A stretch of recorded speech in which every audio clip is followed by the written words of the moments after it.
시청자 여러분 안녕하세요. 아나운서 박하윤입니다. 오늘은 작년부터 꾸준히 핫했던 키워드 월배당에 관련해서 이야기를 나눠보려고 하는데요. 미래에셋 자산운용의 정유경 매니저님 모셔보도록 하겠습니다. 안녕하세요.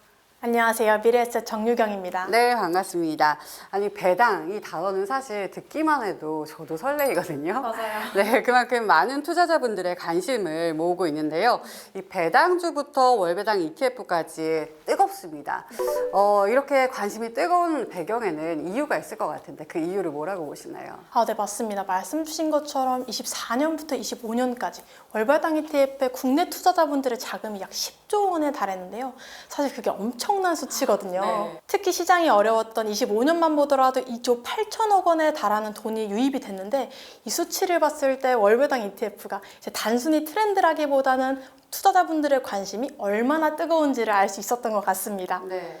이렇게 많은 분들이 월배당 ETF를 선택하신 이유는 사실 명확한데요. 바로 꾸준한 현금 흐름을 기대할 수 있기 때문입니다. 매월 꾸준한 현금을 기대할 수 있는 구조 자체가 투자자분들한테 심리적 안정감도 주고요. 또 장기 투자에 동인이 되기도 합니다. 특히 자산의 가치랑 상관없이 매월 꾸준한 현금 흐름을 기대할 수 있다는 점에서 지금처럼 변동성 높은 장세에서 더욱 매력적으로 다가오는 것 같습니다. 그래서 월급이 조금 부족하게 느껴지시는 사회 초년생부터 지금 노후를 준비하시는 분들까지 많은 분들한테 월배당 ETF가 든든한 선택지가 되고 있습니다. 또 한 가지 말씀드릴 부분이 변동성 장세에서 빛을 발하는 ETF라는 점인데요. 배당이 수익률을 방어하기 때문입니다. 투자 수익을 총 두 가지로 나눠볼 수 있는데요. 하나는 주가 상승에 따른 매매 차익, 그리고 다른 하나가 기업의 배당금에서 얻을 수 있는 배당 수익입니다. 이 중에서 배당 수익이 주가 수익을 방어하는 거죠. 실제로 인플레이션이 높았던 1940년대나 아니면 1970년대 같은 경우에는 배당의 수익률을 많이 방어하는 모습을 보여줬는데요. 실제로 각각 비중이 65%,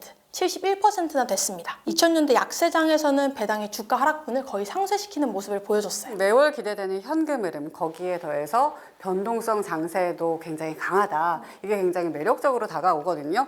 그런데 사실 월배당 ETF들은 너무나도 다양하게 출시되면서 투자자 입장에서는 조금 어렵게도 느껴지실 것 같아요. 왜냐하면 이름도 사실 어렵고요. 그 구조들도 조금 이해하기가 어렵다라고 하는 게 사실이거든요.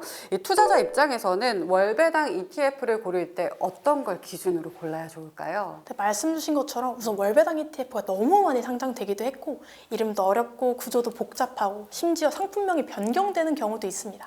그렇기 때문에 어렵게 느껴지시는 분들이 많을 것 같은데 제가 그런 분들을 위해서 두 가지 포인트를 준비했습니다. 첫 번째는 배당의 지속 가능성입니다. ETF의 분배금이 과도하지 않은지 꼭 살펴보셔야 돼요. 사실 지금 입장에서는 현금을 많이 준다라고 생각하면 오히려 좋게 느껴지실 수도 있어요. 하지만 장기적으로 봤을 때는 과도한 분배는 분배 재원과 또 ETF 자산 가치 자체에 좀 부담이 될 수밖에 없습니다. 그래서 안정적이고 지속적인 현금 흐름을 추구하시는 분들께는 꼭 적정 분배율을 가진 ETF를 고르시라고 말씀드리고 싶습니다. 그리고 두 번째는 성장성입니다. 제가 앞서서 수익 자체가 투자 수익이랑 그다음 배당 수익 이렇게 두 가지로 나눈다고 말씀을 드렸는데요. 월배당 ETF도 동일합니다. 그렇기 때문에 단순히 배당금만 봐서는 안 되고 전체적인 수익률을 파악해야 될 필요성이 있어요. 장기적으로 기업의 실적과 주가가 함께 성장할 수 있는지를 판단해야 합니다. 그래야지 배당과 함께 시세 차익을 두 마리 토끼를 한 번에 잡을 수 있어요. 네, 두 마리 토끼를 다 잡으려면 배당의 지속 가능성 그리고 성장성이 있어야 한다라고 말씀을 해주셨는데요. 두 가지 요건을 말씀을 해주시니까 슈드가 딱 떠오르는데 배당 ETF 투자 열풍의 중심에는 슈드와 또 한국판 슈드인 미국 배당 다우존스 ETF가 있다고 해도 과언이 아닐 것 같다라는 생각이 드는데요. 네, 맞아요. 슈드, SCHD죠. 미국 배당 다우존스는 사실 투자를 안 해보신 분들도 한 번쯤은 들어보셨을 수 있을 것 같아요. 그 정도로 정말 큰 인기를 끌었던 상품인데요. 슈드는 안정적인 배당 성향과 그리고 또 우량 기업 중심의 포트폴리오를 바탕으로 제가 앞서 말씀드린 배당의 지속 가능성이랑 성장성 두 가지 요건을 모두 충족한 ETF입니다. 그래서 말 그대로 배당 투자의 교과서 역할을 계속해서 해왔는데요. 이렇게 해야지 단순 고배당주가 가지는 한계점을 극복할 수 있어요. 왜냐하면 지금 현재 시점에 높은 배당 수익률만 고려했을 때는 기업의 수익성이나 아니면 향후 성장성, 아니면 최근 주가 급락을 만든 이슈 등의 리스크를 간과할 수 있기 때문이에요. 실제로 시장에서는 배당 함정 사례들이 종종 발생하는 만큼 이런 부분을 유의해서 볼 필요가 있습니다. 슈즈는 이런 철저한 선별 전략을 바탕으로 상대적으로 높은 수준의 성과와 또 배당 수익률을 유지해오고 있습니다. 근데 제가 듣기로는 이번에 그 뜨거웠던 미국 배당 다우존스 전략을 한국 시장에 그대로 적용한 ETF가 나온다고 들었습니다. 또 이게 S&P 다우존스가 직접 만들었다고 해서 더 관심이 가는데요.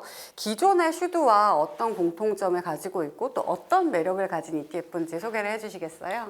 네, 맞습니다. 우선 상품명부터 말씀드리면 타이거 코리아 배당 다우존스 ETF입니다. 앞서 소개해드린 미국 배당 다우존스를 한국에 적용한 ETF다라고 봐주시면 되는데요. 그렇기 때문에 슈드랑 동일하게 고배당과 재무 건전성을 동시에 추구한다는 점이 가장 큰 공통점입니다. 조금 더 자세히 말씀드리면 10년 연속 배당금 지급 요건과 그리고 과거 5년의 배당 수익률, 그리고 ROE 등 배당률과 퀄리티를 종합적으로 평가하는 핵심적인 방법론은 그대로입니다. 다만 한국 시장 특성에 맞춰서 일부 기준을 완화했습니다. 시가총액이라든지 일평균 거래대금, 섹터 기준, 그리고 종목 수를 완화했는데요. 추가적으로 강조드리고 싶은 매력은 바로 분산 투자 구조입니다. 많이 알고 계시는 코스피 200이랑 비교하면 좀 쉬울 것 같은데요. 코스피 200에 비해서 코리아 배당 다우존스가 종목과 섹터 모두 다 분산 투자되어 있습니다. 먼저 섹터 구성을 살펴보면 금융, 자유소비재, 산업재, 그리고 필수소비재 중심으로 구성되어 있어요. 코스피 200 같은 경우에는 아마 알고 계실 듯이 경기와 수출에 조금 더 민감한 IT 업종 위주로 되어 있습니다. 그리고 종목을 봤을 때는 코리아 배당 다우존스가 개별 종목 비중이 4%까지밖에 되지 않아요. 최대 비중이. 그렇기 때문에 소수 종목의 쏠림 현상을 완화할 수 있어서 보다 안정적인 포트폴리오를 구축할 수 있습니다. 이러한 섹터랑 그리고 종목 분산 투자 효과 덕분에 2019년 초부터 최근까지 지수별 연간 변동성을 고려해 봤을 때 2020년을 제외하고는 코리아 배당 다우존스가 코스피에 비해서 훨씬 더 낮은 변동성을 기록했습니다. 마지막으로 한 가지 더 강조드리면 배당 수익률입니다. 코리아 배당 다우존스가 코스피 200에 비해서 훨씬 더 상대적으로 높은 배당 수익률을 기대할 수 있어요. 조금 더 요약해서 말씀드리면 종목들의 저변동성과 함께 글로벌 주식시장의 불확실성이 높은 시기에서도 꾸준한 배당 수익의 매력을 기대할 수 있는 상품입니다. 사실 미국 시장에는 슈드처럼 검증된 배당 전략 ETF가 있는 반면에 한국에는 아직 배당률, 성장성 그리고 건전성을 동시에 갖춘 ETF가 좀 드물다라고 느꼈었는데 이 ETF는 정말 매력적인 선택지가 될 수 있을 것 같다라는 생각이 듭니다. 하지만 저희가 다 그냥 받아들일 수는 없잖아요. 맞아요. 궁금증이 생기네요. 그 중에서도 왜 특히 이 타이거 코리아 배당 다우존스 ETF에 저희가 주목을 해야 하는지, 그리고 지금 같은 시점에 한국 투자가 과연 매력적일까라는 생각도 들거든요. 네, 맞아요. 아주 좋은 질문인데요. 사실 한국 투자자분들의 미국 시장에 대한 투자 선호도가 상당히 높습니다. 근데 25년부터 지금까지 시장을 보면 주신 질문에 대한 해답이 조금 보이는데요. 24년도까지는 수익률 절반을, 아니죠, 사실 절반 이상을 미국 시장이 주도했습니다.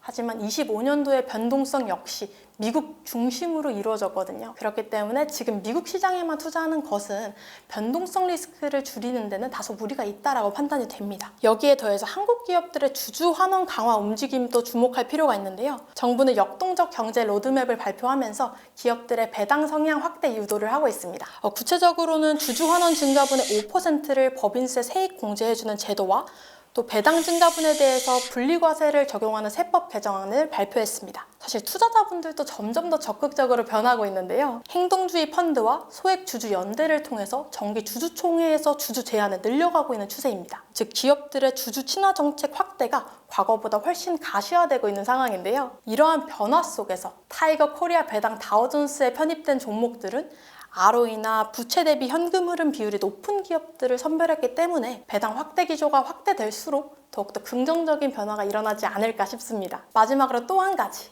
요즘 연금 계좌에서 외납세 개편으로 좀 고민이 많으신 분들이 있으실 것 같아요. 네. 그래서 실제로 해외 배당 ETF에서 국내 배당 ETF나 아니면 해외 커버드콜 ETF로 자금을 많이 이동하시는 모습을 볼 수 있는데요. 타이거 코리아 배당 다우존스는 국내 배당주 ETF인 만큼 이런 걱정에서 자유로울 수 있다는 점 강조드리고 싶습니다. 네, 오늘은 투자자분들에게 뜨거운 관심을 받고 있는 배당, 그중에서도 월배당 ETF에 대해서 이야기를 나눠봤는데요.